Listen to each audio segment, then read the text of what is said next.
Nahmaduhu wa nasta'inuhu wa nastaghfiruh wa na'udzu billahi min shururi anfusina wa sayyiati a'malina man yahdihillahu fala mudhillalah wa man yudlil fala hadiyalah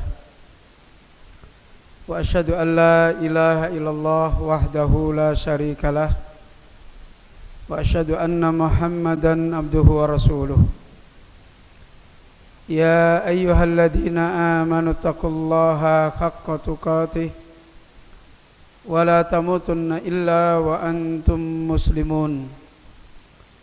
Ya ayyuhan nasu taqu rabbakumul ladzi khalaqakum min nafsin wahidah wa khalaqa minha zawjaha wa batha minhuma rijalan katsiran wa nisaa'a wattaqullaha alladzi tasaaluna bihi wal arham innallaha kana 'alaikum raqiba.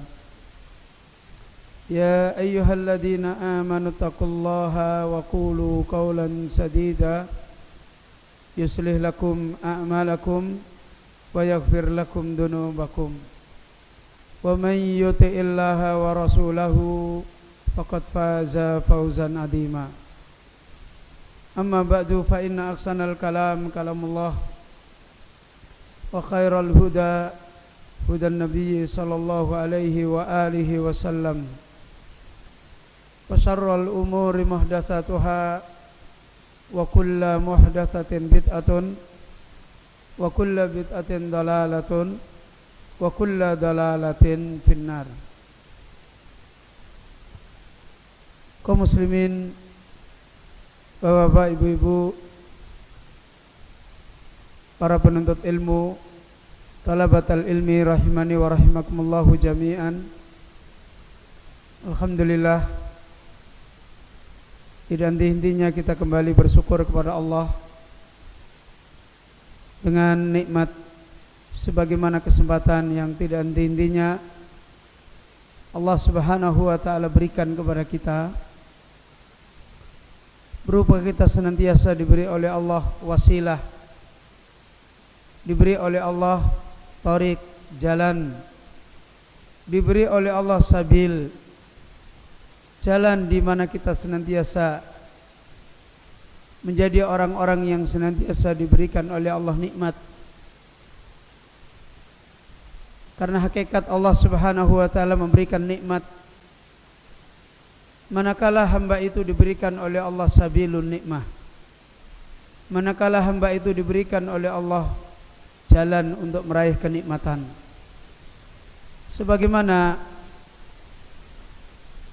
kaidah ini Allah senantiasa ajarkan kepada kita semua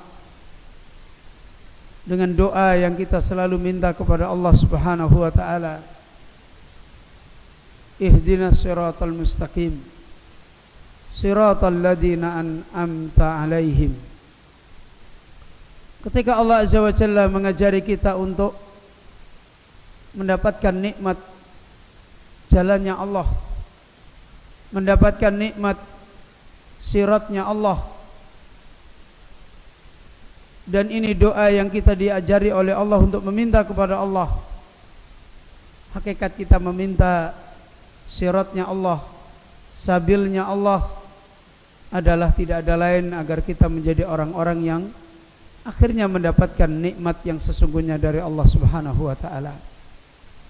Sebagaimana Allah menjelaskan isi daripada permintaan doa kita meminta siratal mustaqim, meminta jalan yang lurus. Allah jelaskan orang-orang yang meraih jalan yang lurus itu adalah siratal ladzina an'amta 'alaihim, yaitu jalannya orang-orang yang Allah Azza wa Jalla senantiasa telah memberikan nikmat pada mereka. Kaum muslimin, Bapak Ibu yang dirahmati oleh Allah, maka di kesempatan seperti ini, di kesempatan kita selalu dimudahkan oleh Allah, diberikan oleh Allah berada di atas meraih siratnya Allah, jalannya Allah, maka itulah hakikatnya kita adalah orang-orang yang senantiasa oleh Allah ditolong mendapatkan nikmatnya. Ini kecerdasan yang harus selalu kita pahami, sehingga akhirnya kita selalu memahami di mana sebenarnya letak nikmat kita, di mana sebenarnya letak kebahagiaan kita, di mana sebenarnya letak kenikmatan kita. Bukan di saat kita sekedar mendapatkan nikmat, bukan di saat sekedar kita mendapatkan hidup yang enak, nyaman, bukan di saat kita sekedar mendapatkan hidup yang kita inginkan, bukan. Tetapi justru hakikat kebahagiaan nikmat itu manakala kita ditolong oleh Allah Azza wa Jalla mendapatkan siratan mustaqimah. Kita ditolong oleh Allah Azza wa Jalla mendapatkan jalan yang lurus. Ini semua harus selalu mendasarkan, harus selalu menjadi pegangan di saat-saat kita merasakan nikmat atau tidak merasakan nikmat.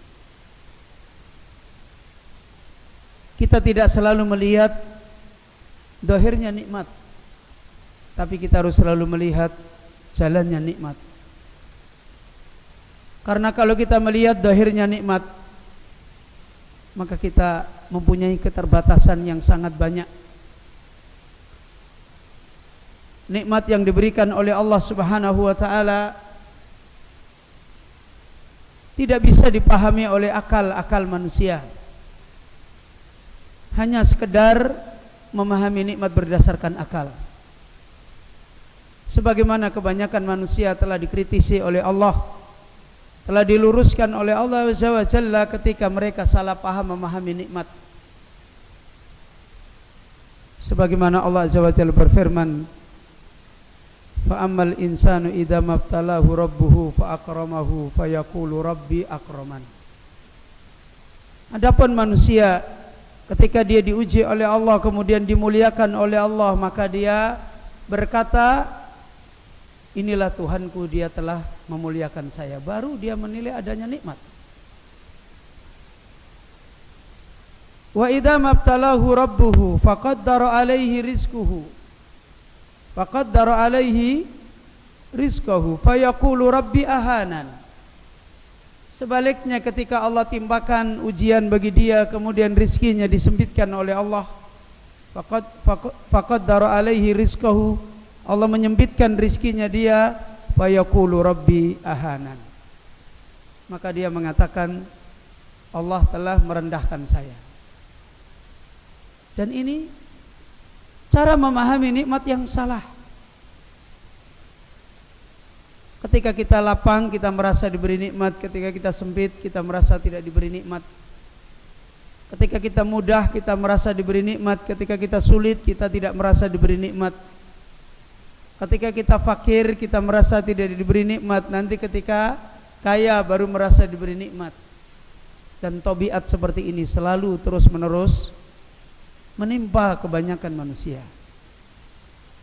Karena itu dengan kita kembali melihat nikmat dari sisi kita di atas siratnya Allah apakah tidak, itulah cara memahami nikmat yang sebenarnya.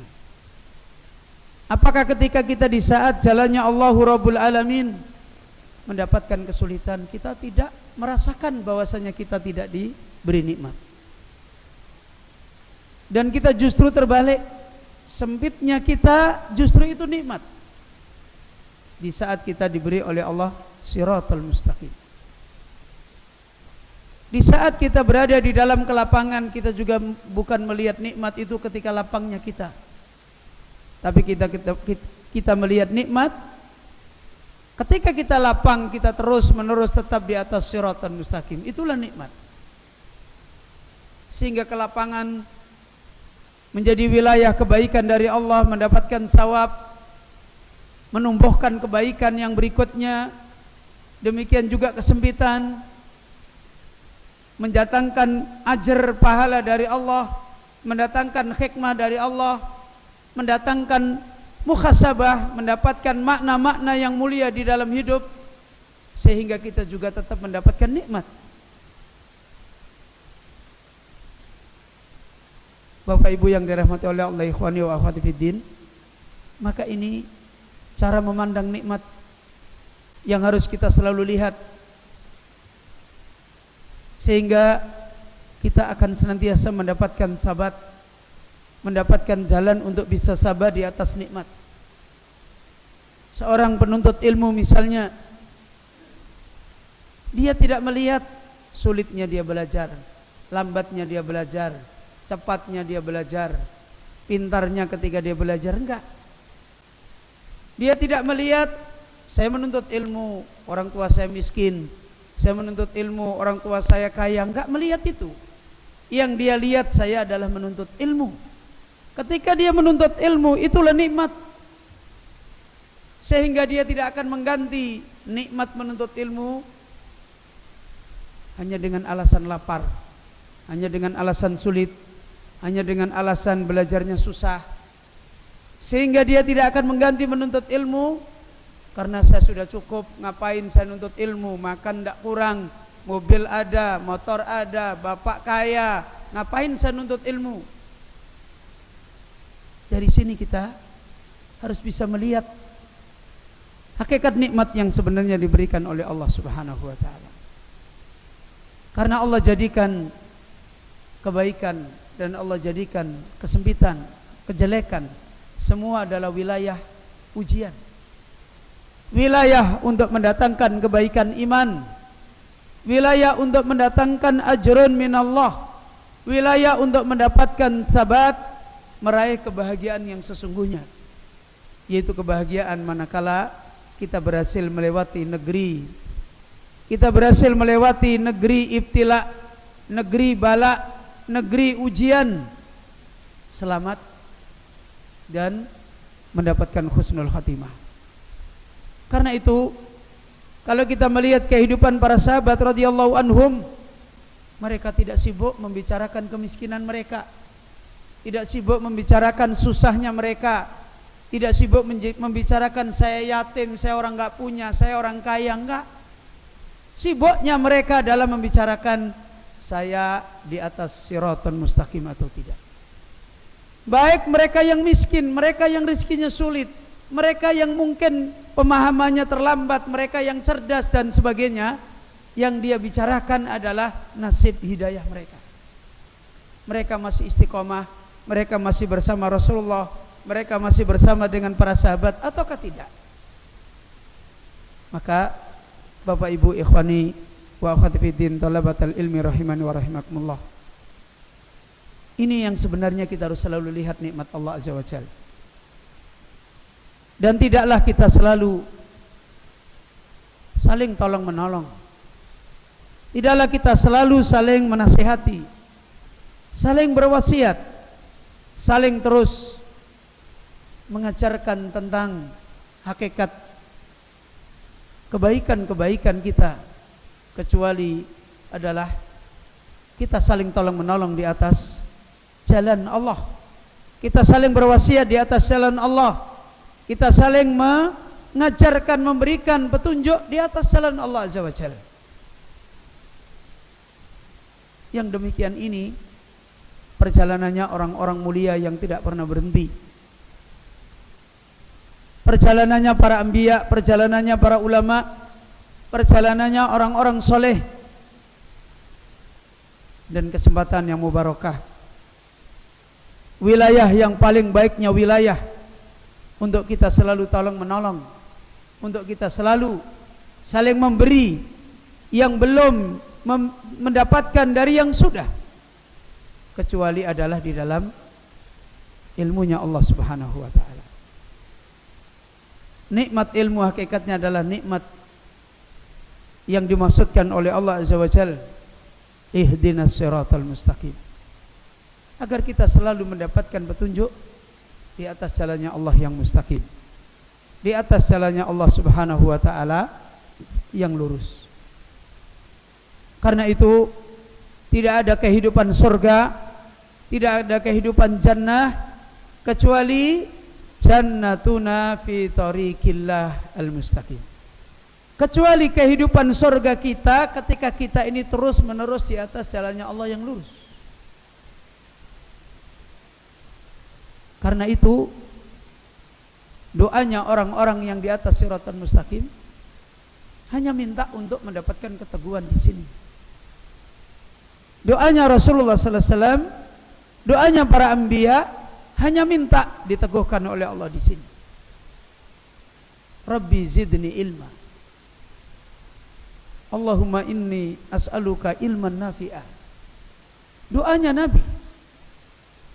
Dan doanya Nabi sallallahu alaihi wasallam adalah bagaimana mereka ilmunya selamat, bagaimana ilmunya lurus, tidak terkena noda. Bersama dengan banyaknya noda, bersama dengan banyaknya fitnah, bagaimana ilmu mereka selalu terjaga, ilmu mereka lurus, sehingga kehidupan mereka dengan Allah tidak ternodai,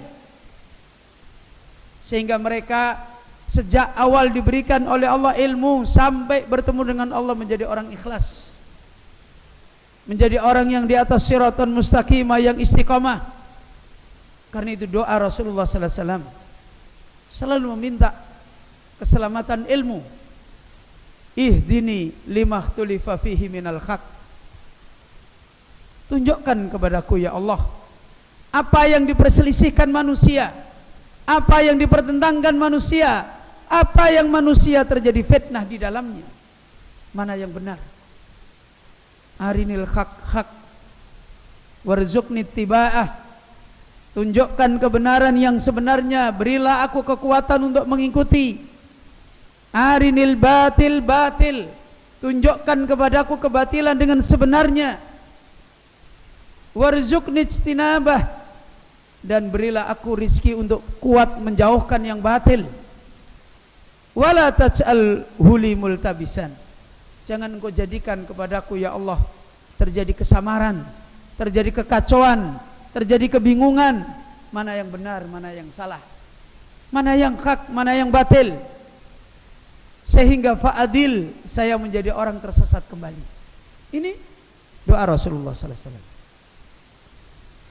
Nabi selalu meminta keselamatan jalan mereka, jalan beliau di atas jalannya Allah, yaitu ilmu yang nafi'. Wa na'udzubika min ilmin la yanfa'. Nabi berlindung kepada Allah Subhanahu wa taala agar tidak ditimpakan ilmu yang tidak bermanfaat, sehingga menjadikan gagalnya menempuh siratal mustaqimah.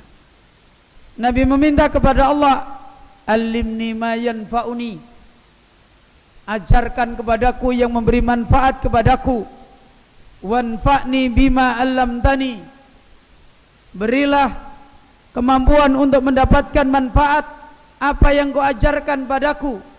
Berapa banyak manusia mendapatkan ilmu dari Allah dan dia tidak mendapatkan manfaat.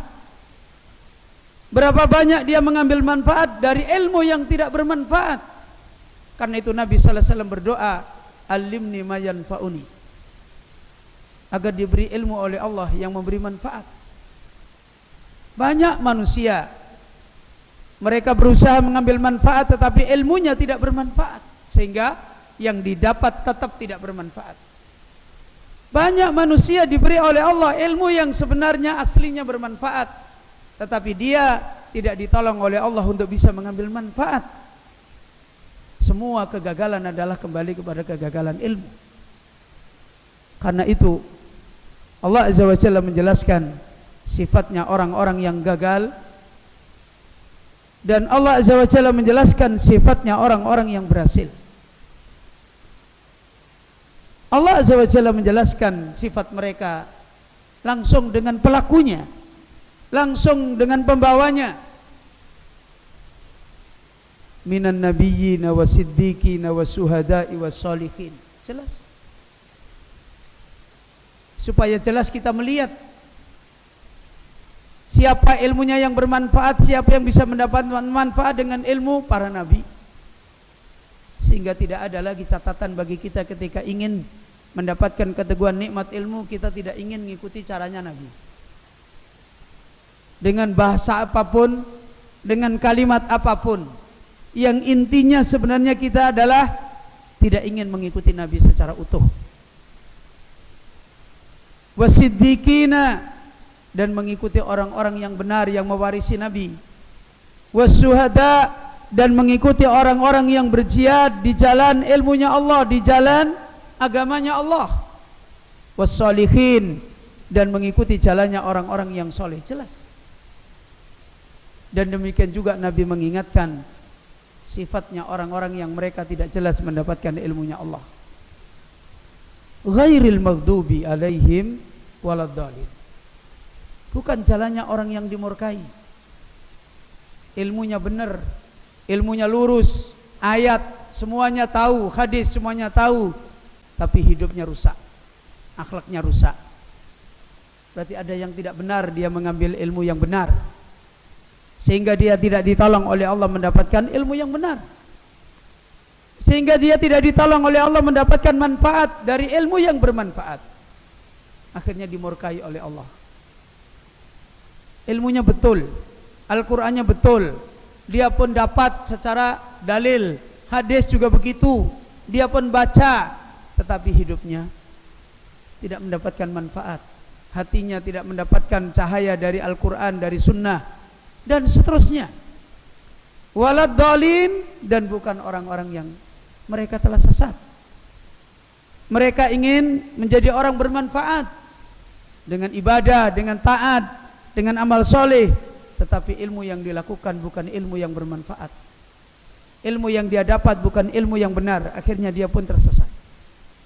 Maka jelas Allah Azza wa Jalla ketika mengkaitkan siratan mustaqim adalah dengan jalan ilmu, dengan jalan ilmu yang benar. Karena itu Allah Azza wa Jalla telah merinci dalam banyak ayat, dalam banyak dalil, baik secara kaidah-kaidah ilmu yang bermanfaat maupun secara kaidah-kaidah ilmu yang tidak bermanfaat, baik kisahnya orang-orang yang ilmunya bermanfaat, perjalanan hidupnya, amalnya, akhlaknya, maupun kisah-kisah orang-orang yang ilmunya tidak bermanfaat, akhlaknya, akidahnya, perjalanan hidupnya, semua Allah jelaskan. Dan pemimpin dari mereka Nabiullah Ibrahim alaihissalam, yang Rasul kita Muhammad sallallahu alaihi wasallam disuruh oleh Allah untuk mengikuti Nabi Ibrahim. Allah Azza wa Jalla berikan surga kemenangannya Ibrahim dan seluruh keluarganya. Dan seluruh para nabi-nabi Allah diperintahkan untuk mengikuti jejaknya Ibrahim. Yusuf alaihissalam ketika menjadi seorang nabi dengan perjalanan perjuangannya dengan agama Allah Rabbul Alamin, dan akhirnya ditolong oleh Allah Azza wa Jalla, apa yang dikatakan oleh Yusuf? Wattaba'tu millata abina Ibrahim.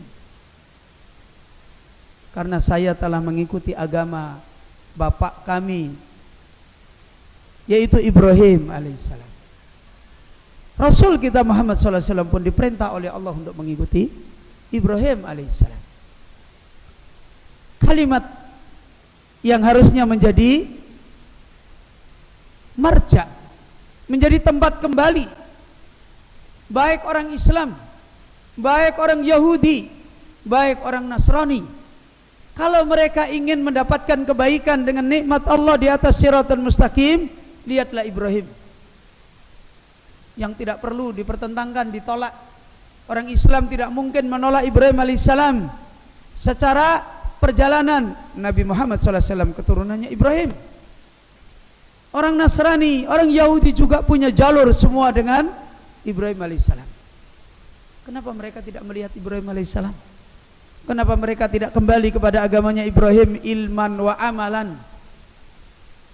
Manakala mereka mau melihat ini dengan benar, dengan ikhlas, dengan jujur, mereka ditolong oleh Allah bisa kembali. Makana Ibrahim Yahudiyan wala Nasraniyan. Allah mengingatkan orang Yahudi, orang Nasrani, jangan berbangga dengan kebesaran Ibrahim, dengan Yahudi, dengan Nasrani, tapi kembalilah kepada ajaran Ibrahim. Sebagaimana juga Allah memerintahkan Nabi kita Muhammad sallallahu alaihi wasallam untuk kembali mengikuti jejaknya Ibrahim alaihissalam.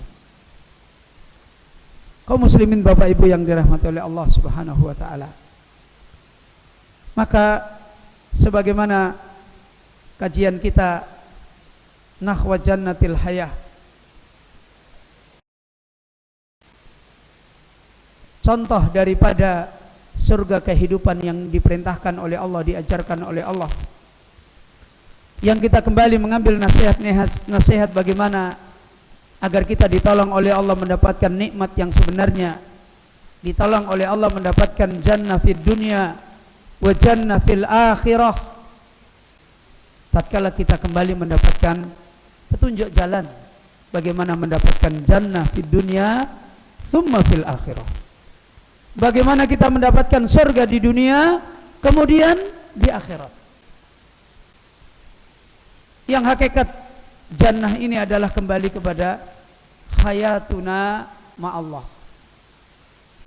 hidupnya seorang hamba dengan sesembahannya, dengan Rabbnya al-haq, yaitu Allahu Rabbul Alamin. Semua puncak kegagalan manusia, pribadi, keluarga, masyarakat, bangsa, dari semua aspek, dari semua sisi, semua adalah gagalnya mereka hidup dengan Allahu Rabbul Alamin yang diridhai oleh Allah. Gagalnya mereka mempunyai kehidupan khasyatullah, gagalnya mereka mempunyai kehidupan mahabbatullah, gagalnya mereka mempunyai kehidupan selalu ditolong oleh Allah ma'allah. Dan semua ini adalah kegagalan agama mereka. Iman-iman mereka berubah menjadi kesyirikan. Iman-iman mereka berubah ditukar dengan kekufuran. Iman-iman mereka dirubah dengan kemunafikan. Kemudian perilaku mereka juga akhirnya mengikuti akidah hati mereka. Ketika hati-hati mereka sudah terjangkit syirik, sudah terjangkit nifak, sudah terjangkit kekufuran, maka perilaku mereka sebagaimana disebutkan oleh Allah, mereka adalah orang-orang yang fasik. Mereka adalah orang yang hidup mereka kaidahnya dosa. Kaidahnya mereka adalah hidup yang selalu terjatuh kepada kubangan dosa.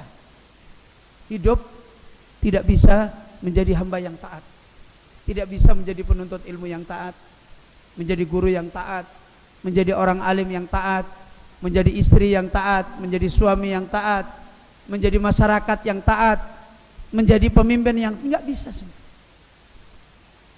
Ini semua penghalangnya adalah bukan sesama manusia.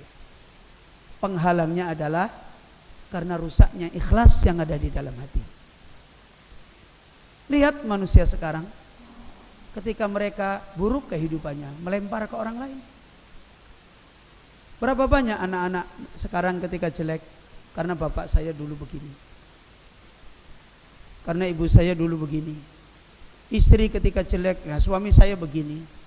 Suami ketika jelek, ya salahnya istri saya juga begitu. Berapa banyak manusia sekarang tidak bisa berbuat baik, melempar ke orang lain. Murid jelek, ustadz saya sukanya marah-marah. Ustadz saya, guru jelek karena alasan muridnya. Ini menunjukkan hati yang tidak ditolong oleh Allah, makanya fasik. Lihat dulu kehidupan para pendahulu kita yang hati-hati mereka baik. Tidak ada anak bermasalah dengan orang tuanya, walaupun orang tuanya punya kekurangan yang banyak dengan anaknya. Tidak ada orang tua bermasalah dengan anaknya, dia tetap sebagaimana yang dituntunkan oleh Allah, walaupun anaknya punya kekurangan yang banyak kepada orang tua. Tidak ada suami bermasalah dengan istrinya, walaupun istrinya punya kekurangan. Tidak ada istri bermasalah dengan suaminya. Mereka selalu kalau ada ujian-ujian yang menimpa makhluk, menimpa istrinya, menimpa suaminya, menimpa gurunya, menimpa muridnya, menimpa orang tuanya, menimpa rakyatnya, menimpa pemimpinnya, mereka kembali kepada Allah, mencari pahala dari Allah, mencari keselamatan, mencari kebaikan, mendoakan, menasihati, membimbing. Selebihnya diserahkan kepada Allah Rabbul Alamin. Kita lihat doa-doa mereka, doa para nabi, Ada yang Nabi mendoakan kaumnya sesat semua. Doa seorang wanita yang punya pemimpin yang kafir, Fir'aun. Padahal pemimpinnya Fir'aun, suaminya adalah kafir. Apa didoakan? Ya Allah, tenggelamkan dia neraka sekarang. Dia selamatkan dirinya, cari kebaikan. Rabbi ibnili baitan fil jannah wa najjini min Fir'aun. Tidak ada mereka bermasalah dengan lingkungan mereka yang mereka anggap bermasalah. Kenapa? Karena hati-hati mereka baik. Karena hati-hati mereka ikhlas. Semua persoalan, permasalahan, orang tidak bisa ittiba, orang tidak bisa ikut yang benar, orang tidak bisa mengikuti petunjuk dari siapapun, dari sejak anak kecil sampai orang tua, mbah-mbah, karena hati mereka tidak diberi oleh Allah kenikmatan iman dengan Allahu Rabbul Alamin. Kalau hati-hati mereka mendapatkan kenikmatan iman, semua kembali kepada Allahu Rabbul Alamin, maka semua yang Allah datangkan kepada dia dengan semua keterbatasan akan jadi wasilah kebaikan bagi dia. Maka Allah Azza wa Jalla telah menjelaskan rincian Ibrahim alaihissalam dari sisi nikmat ilmu yang sudah kita jelaskan pada beberapa kajian kita yang lewat. Ketika Allah Azza wa Jalla berfirman kepada Ibrahim alaihissalam, tilka hujjatuna atainaha Ibrahim ala qaumih narfa'u darajatim man nasha inna rabbaka hakimun alim. Dan kita telah memahami secara detail, secara rinci apa yang dinasihatkan para ulama tentang jalan yang diraih oleh Ibrahim dengan nikmat, jalan ilmu yang terang, yang nafi' dari Allah Subhanahu wa ta'ala. Maka nikmat yang kedua, nikmat di mana Ibrahim adalah orang-orang yang mempunyai kekuatan beramal dan mempunyai kaidah beramal yang benar kepada Allah Subhanahu wa ta'ala. Sebagaimana Allah Azza wa Jalla berfirman dalam surat Al-Baqarah, ayat yang kembali Allah Subhanahu wa ta'ala memberikan ilmu kepada kita yang kedua. Setelah memberikan ilmu pengajaran tentang ilmunya Ibrahim, maka Allah Azza wa Jalla memberikan kembali pengajaran tentang amalnya Ibrahim, tentang suluknya Ibrahim, di mana inilah dua nikmat yang tidak bisa dipisahkan bagi orang-orang yang mereka telah ditolong oleh Allah mendapatkan nikmat ilmu ini. Ketika Allah Azza wa Jalla berfirman, wa id yarfa'u Ibrahim al-qawaida minal baiti wa Ismailu rabbana taqabbal minna innaka antas samiul alim rabbana waj'alna muslimaini laka wa min dzurriyyatina ummatan muslimatan lak wa arina manasikana wa tub alaina innaka antat tawwabur rahim rabbana wab'ats fihim rasulan minhum yatlu alaihim ayatik wa yu'allimuhumul kitaba wal hikmah wa yuzakkihim innaka antal azizul hakim. Kaum muslimin, ikhwani wa akhwati fiddin rahimani wa rahimakumullah, pada ayat yang terakhir kita telah diajari, diberikan ilmu oleh Allah tentang sisi ilmu yang nafi', yaitu ilmu yang membuahkan kebahagiaan di dalam kita beribadah kepada Allah, membuahkan ketenangan hati kita menikmati ibadah kita kepada Allah, membuahkan kebahagiaan pada akhlak kita, pada amal kita, yang semuanya ini tidak bisa dipisah-pisahkan. Sebagaimana iman qaulun wa amal, sebagaimana iman adalah mencakup ucapan berupa ilmu, wa amalun, dan berupa amal. Bertambahnya ilmu menambahkan amal. bertambahnya amal menambahkan ilmu. Sehingga Allah Azza wa Jalla menjelaskan bagaimana doa Ibrahim alaihissalam. Ketika Ibrahim alaihissalam berdoa, wa arina manasikana wa tub alaina innaka antat tawwabur rahim. Ibrahim meminta kepada Allah sisi ilmu yang nyata di dalam hidup.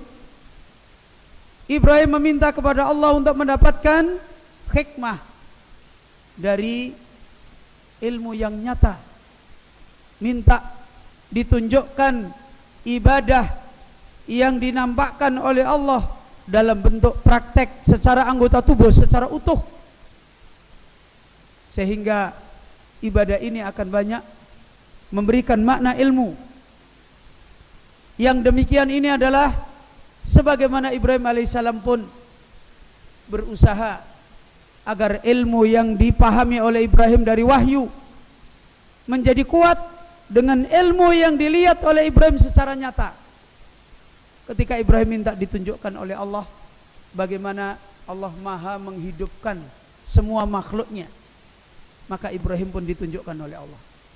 Demikian juga bagaimana amal-amal itu membawa kemenangan, amal-amal itu membawa kebahagiaan, amal-amal itu memberikan hikmah.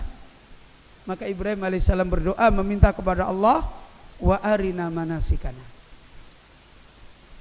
berilah kepada kami tata cara ibadah yang real, yang terlihat, yang dirasakan nyata.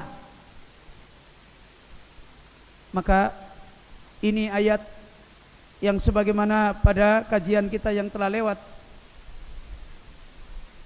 alimna allamanaha ala wajhil ira'i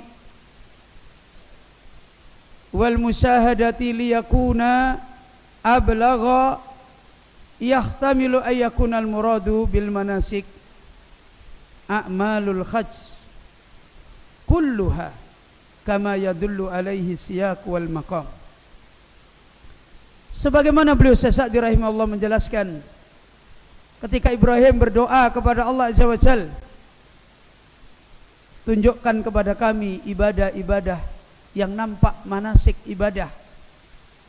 Ajarkan kepada kami ibadah dalam bentuk yang bisa dilihat, dirasakan langsung oleh tubuh, disaksikan langsung oleh tubuh, agar ablag, lebih kuat, agar lebih kuat diraih, dirasakan, diambil hikmahnya, dirasakan manisnya ibadah ketika tubuh manusia mereka menempuh secara nyata. Sebagaimana kita tahu tabiat anggota tubuh kita yang sebagaimana diterangkan oleh Allah Azza wa Jalla, tabiat anggota tubuh manusia adalah rendah, bodoh. Allah Azza wa Jalla menerangkan tentang manusia, innal insana ladzalumun jahul. Dzalumun jahul. Lihat tabiat kita. Tabiat kita adalah selalu merendah, selalu ingin yang di bawah. Hati ingin naik, tetapi tubuh inginnya tidak banyak merasakan, tapi langsung tiba-tiba dapat, dan akhirnya dia pun gagal. Sebagai contoh, orang yang menuntut ilmu, dia ingin cepat pintar, tidak usah capek, tidak usah belajar, tidak usah susah-susah belajar, tidak usah susah menghafal, tidak usah susah-susah dia harus datang kepada guru. Tapi bagaimana caranya cepat? Akhirnya pun dia bodoh. Akhirnya pun kalau dia punya ilmu dia bingung, karena tubuhnya tidak bisa mendidik dia, mengantarkan dia, dan akhirnya pun dia gagal.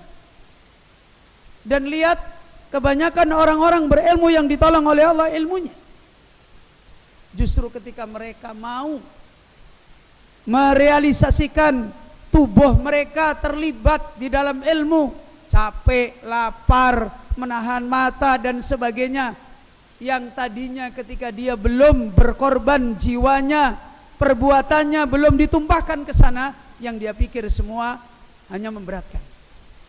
Tapi lihat ketika dia mau capek, ketika dia mau berusaha, ketika dia mau sabar, dan ini menahan tubuh semua. Tahu-tahu di belakang Allah pahamkan, Allah mudahkan, Allah jadikan tubuhnya jadi gampang, Allah jadikan anggota tubuhnya jadi mudah, Allah jadikan yang dulunya menahan mata berat sekarang jadi mudah, yang dulunya kerjanya ngantuk kemudian jadi tidak ngantuk. Ini karena butuh dibiasakan. Tidak ada ilmu itu langsung begitu mudah datang kepada kita. Dan lama-lama dulunya dia yang namanya menahan ngantuk itu satu yang menyakitkan. Setelah dia mulai merasakan nikmat ilmu, tidur dan banyak ngantuk satu yang membebani dia. Jadi beda. Pemahaman hikmahnya jadi beda. Dulu ketika dia harus berpikir lama, harus membaca buku lama, satu yang tubuhnya berat. Tapi setelah dia jalani, dia mulai berusaha mendidik diri, merasakan suatu ketika ternyata tidur itu yang menyakitkan dia. Kalau dia tidak duduk membaca kitab ulama, berat. Kalau dia tidak membaca Al-Quran, kalau dia pisah saja sedikit dengan ilmu, beban bagi dia.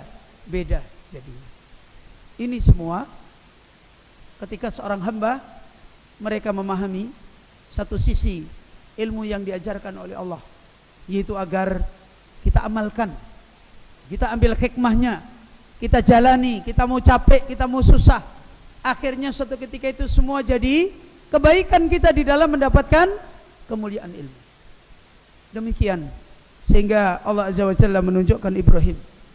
Karena itu di antara ibadah yang para ulama banyak memberikan sarah, banyak memberikan makna, banyak memberikan ilmu, hikmah, pengajaran yang sangat banyak, di antaranya adalah ibadah haji. Sehingga tidak sedikit ulama-ulama kita menulis sarah-sarah tentang perjalanan ibadah haji. Karena di dalamnya orang akan merasakan ilmu secara musyahadah, secara nyata. Dan ini menunjukkan bagaimana Ibrahim alaihissalam di dalam menekuni agama Allah siratan mustaqim pada kaidah yang kedua, yaitu beramal. Makanya banyak ulama kita mengingatkan sisi ilmu yang hilang pada hari ini adalah al-amal bil ilmi. Beramal dengan ilmu.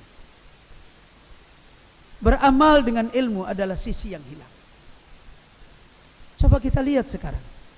Kalau dulu para ulama, orang-orang ahli ilmu dulu, syiar mereka menuntut ilmu adalah penderitaan. Kalau mereka menuntut ilmu menderita, itu mereka bahagia. Secara zahir mereka itu menderita, mereka menganggap inilah ilmu. Tapi kalau kita sekarang kebanyakan menilai perjalanan ilmu itu, kalau ada yang menderita berarti ini bukan menuntut ilmu. Ya kan? Bukan menuntut ilmu. Kalau orang dulu menuntut ilmu, datang ke pondok, kalau zaman saya dulu, nunggu kena gudik. Tahu gudik? Hah? Skabies. Tahu skabies? Apa? Kudis. Tahu kudis? Itu loh, penyakit yang apa itu? Itu kalau dulu, orang dulu itu mondok nunggu kena kudis. Kalau dia kena kudis, dia bersyukur pada Allah. Dia bersyukur. Berarti saya ini sudah menempuh jalan ilmu yang benar. Makanya kalau dia kena kudis, dia nggak pulang, dia telepon orang tuanya. Bu, saya menderita luar biasa ini kena kudis. Enggak. Saya dulu ketika kudisen tinggal wajah yang enggak. Jangan dikira cuma kamu aja yang kudisen. Ya. Saya tinggal wajah. Kalau bangun tidur, semua anggota tubuh keras, kaku. Ini nggak bisa digerakkan. Ini semua nggak bisa digerakkan. Nanti mandi pakai tempat bak kecil, di situ pakai obat merah-merah. Nggak tahu ini, Bu Dokter mungkin tahu atau Pak Dokter. Zaman dulu saya pergi ke puskesmas kasih obat merah untuk mandi. Berjam-jam. Nanti kalau sudah selesai belajar, kerjanya nyari ulat kudis. Jadi nanti kalau ada teman yang lewat, kamu calon kiai. Itu gitu. Nah, kalau sekarang kita begitu mondok sakit kudisen, pulang minta dokter spesialis dari Amerika. Gara-gara kudis saja. Laporannya satu bendel penderitaan. Beda sekali. Jadi kita ingin cerdas tanpa capek, tanpa beramal, tanpa berjuang, nggak bisa. Dan akhirnya kita nggak merasakan.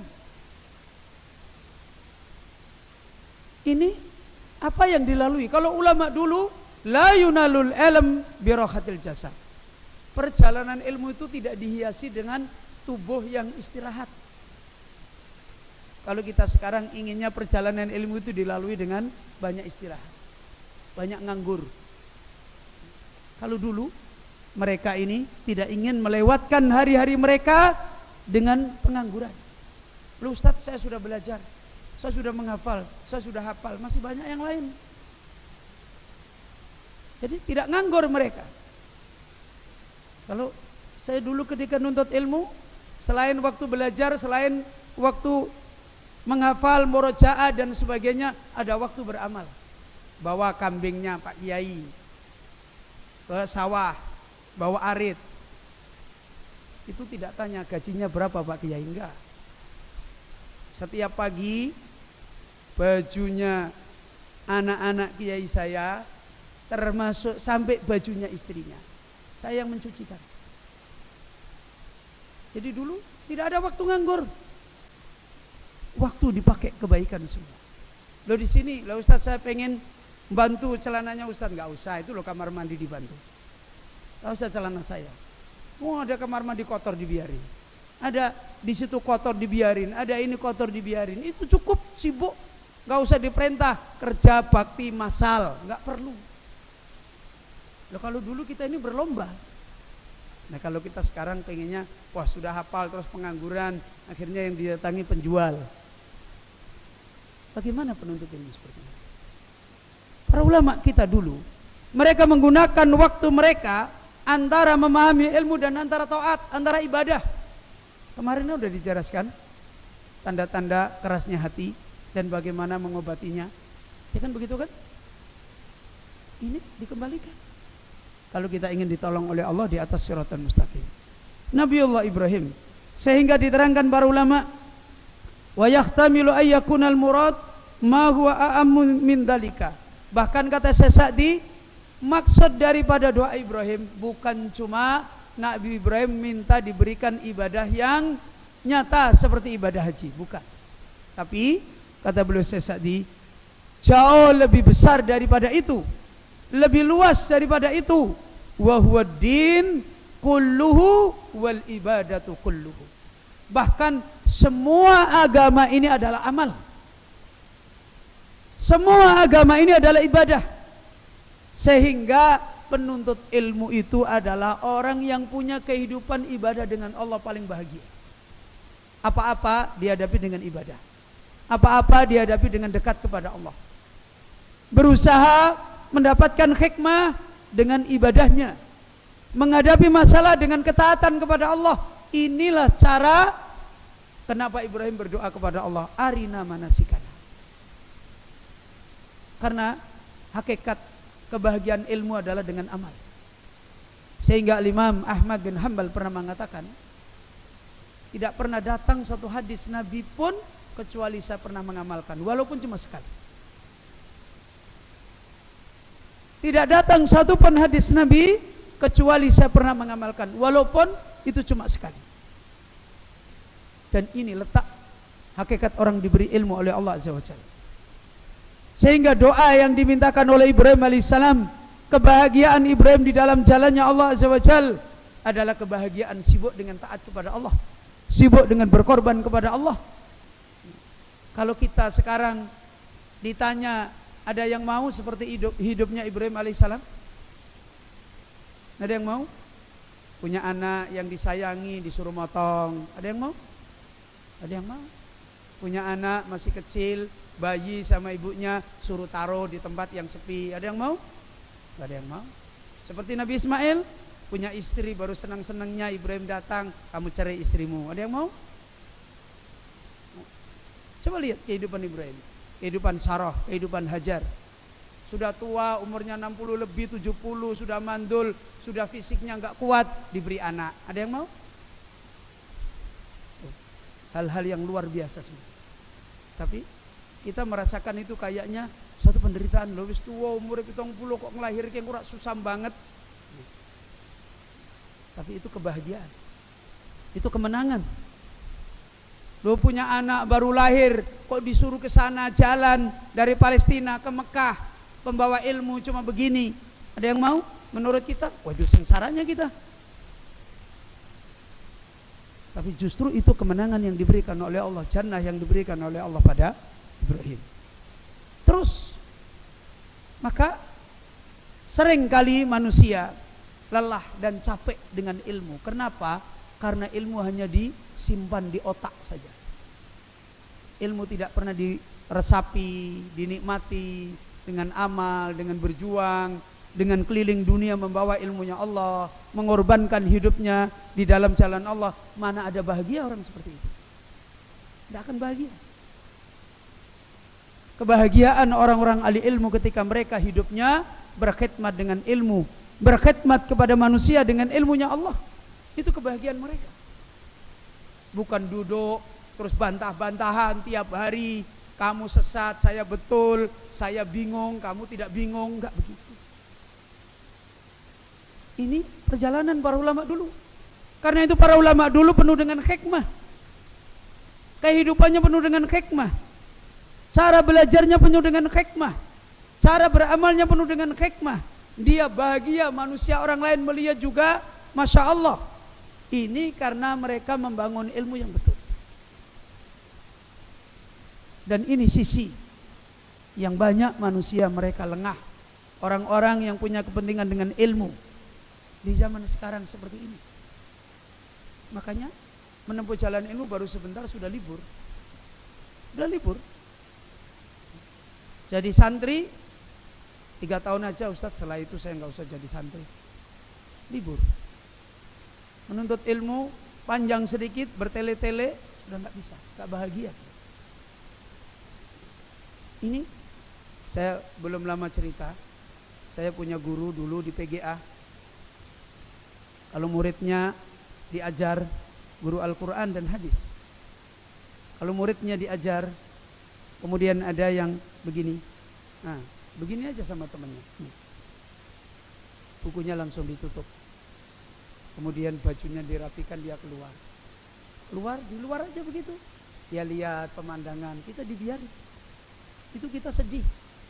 Kita datang, Pak, masuk lagi ngajar, minta maaf Pak.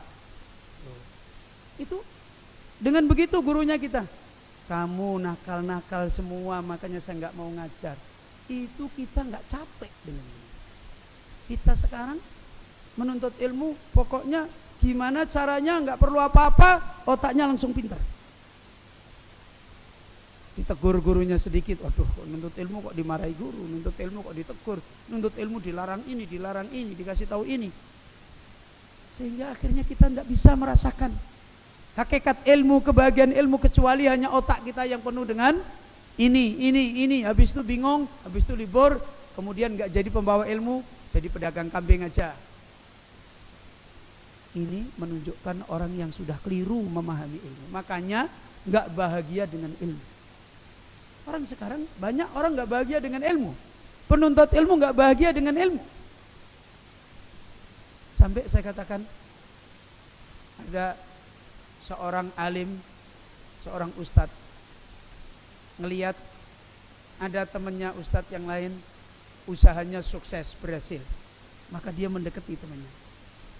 Nah, bukan melihat temannya ulama yang lain berhasil mendapatkan ilmu dan hikmah didekati, minta nasihat enggak, yang didekati yang pedagang.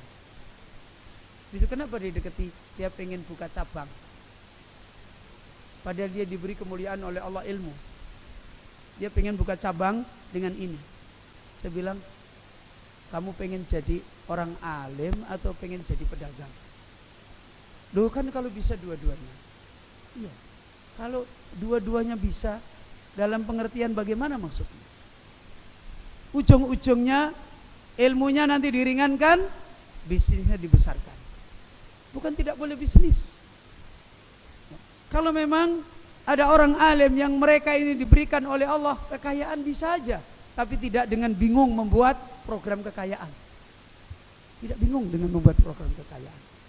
Kadang-kadang orang sudah mulai tidak bahagia dengan ilmu. Wah, kalau jadi ustadz nanti hidupnya begini-begini terus, nggak ada kemajuan, nggak bisa beli helikopter. Ada kemajuan. Orang lain, teman-teman yang baru kemarin pemuda-pemuda sudah bisa beli helikopter, sudah bisa beli pesawat jet, pesawat pribadi. Wah, ini kita ketinggalan. Nggak bahagia dengan ilmu. Para ulama kita, mereka bahagia dengan ilmu. Nggak pernah mikir mereka berubah selain jadi ahli ilmu. Nggak.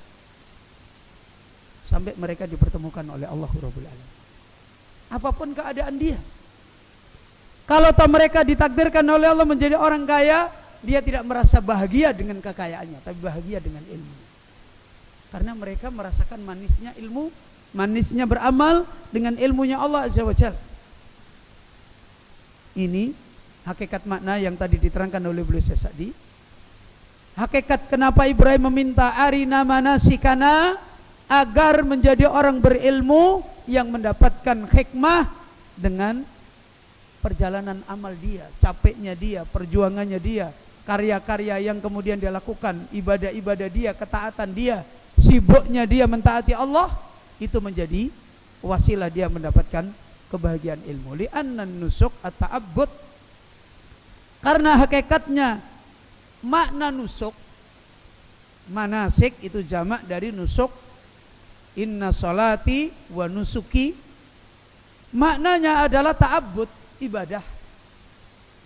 Walakin ghalaba ala muta'abbidatil hajj. Kenapa sebagian ulama menerangkan maknanya ibadah haji? Karena di dalam ibadah haji langsung bisa diserap. Ini untuk menjadi wakil, menjadi acuan, menjadi contoh. Hendaknya kalau kita mengerjakan ibadah dapat ilmu hikmah seperti ibadah haji. Ketika kita taat, seorang wanita, seorang suami, seorang anak, orang tua, ketika taat kepada Allah seperti yang diperintahkan oleh Allah, wanita diperintahkan oleh Allah apa, suami diperintahkan apa, anak-anak diperintahkan apa, murid diperintahkan apa, guru diperintahkan apa. Jangan sekedar hanya memahami ini perintah, tapi cari kenikmatannya, cari hikmahnya, cari ilmunya, cari pelajarannya. Ketika menjalankan sebagai penuntut ilmu, ketika menjalankan mengajar manusia, ketika menjalankan taat pada suami, ketika menjalankan menjaga keluarga dengan ketentuan Allah, ketika menjalankan birrul walidain, ketika menjalankan memberikan anak-anak tanggung jawab, cari hikmahnya, cari faedahnya, cari pelajarannya. Ini maksud, bukan hanya haji saja, supaya akhirnya kita bisa memaknai jannah kita dengan ilmunya Allah. Supaya kita bisa memaknai. Jangan kita menjadi orang yang hanya melihat beban.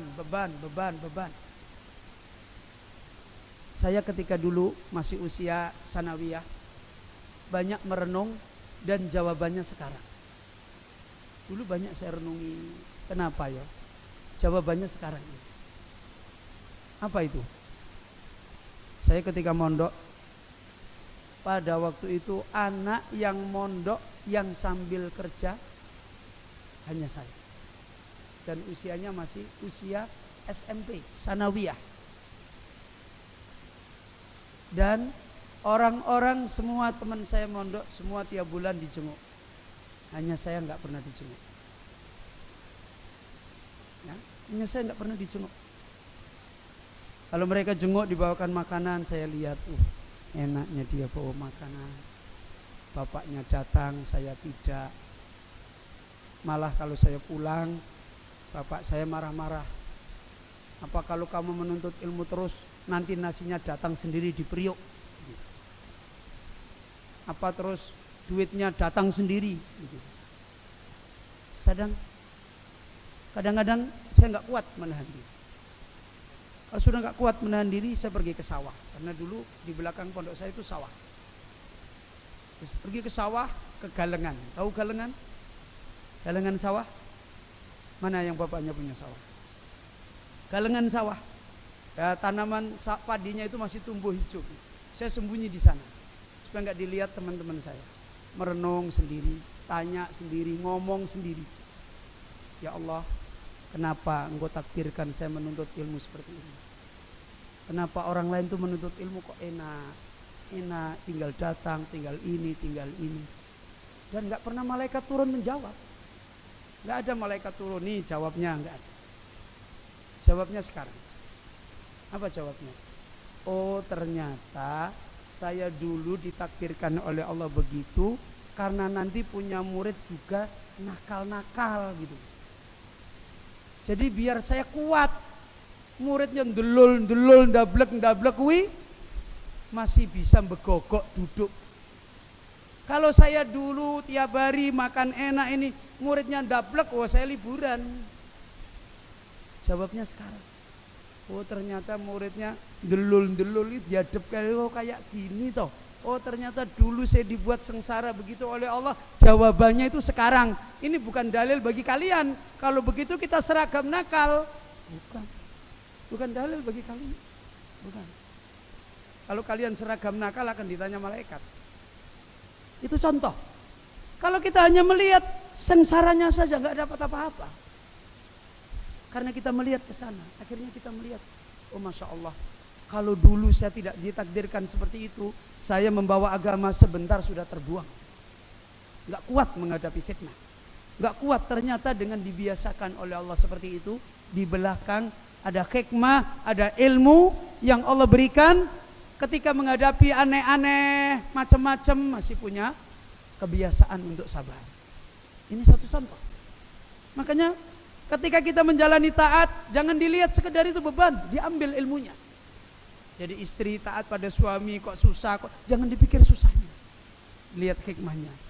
Jadi suami kerja jungkir balik siang malam, ya memberi makan kepada anak, kepada istri enak aja, dia nggak pernah jadi orang tua saya setelah saya besar kok saya ngasih makan dia sih. Tapi jangan dilihat itu, lihat hikmah apa yang nanti Allah berikan kebaikan. Penuntut ilmu juga begitu. Seorang guru, orang alim juga begitu, agar kita bahagia, agar kita menjadi orang yang hati kita tentram, tenang. Dan inilah jannah, inilah surga. Ini makna apa yang diterangkan oleh beliau. Fayakunu hasilu du'aihima yarju ila taufiqi lil ilmi nafi' wal amali shalih. Karena itu puncak dari keberhasilan doanya Ibrahim alaihissalam adalah kembali kepada ketika Ibrahim diberi taufik oleh Allah, punya ilmu yang betul, punya amal yang benar. Punya amal yang benar, punya ilmu yang betul, punya amal yang salih, punya ilmu yang benar. Walamma kana al-abdu mahma kana la budda ayya tarihi at-taksiru wa yahtaju ila taubah qala. Dan meskipun demikian, hamba adalah hamba. Apapun yang kita dapat harus selalu kembali kepada Allah. Karena itu Ibrahim berdoa, wa tub alaina. Terimalah tobat atas kami ya Allah, walaupun apapun. Makanya kalau sudah seperti ini nggak ada masalah. Semua hidup adalah jannah. Siapapun kita dengan nikmat ilmu akan menjadi mendapatkan kehidupan surga yang sebenarnya. Bapak Ibu yang dirahmati oleh Allah, ini insya Allah apa yang kita ambil faedah pada pertemuan kita di awal kembali pengajian kita yang sore hari ini kita melanjutkan Mawaid Rabbaniyah Nahwa Jannatil Khayah. Kembali kita mengambil nasihat dari Allahu Rabbul Alamin tentang bagaimana kita menempuh jalan kehidupan surganya Allah Subhanahu wa taala. Bapak Ibu yang dirahmati oleh Allah, dan saya mohon maaf jika ada kekurangan dan kekhilafan. Semoga kita semua senantiasa diberi taufik oleh Allah Azza wa Jalla ilal ilmin nafi' wal amali salih. Allahumma alimna ma yanfa'una wanfa'na bima 'allamtana. Subhanaka Allahumma bihamdika asyhadu an la ilaha illa anta astaghfiruka wa atubu ilaik.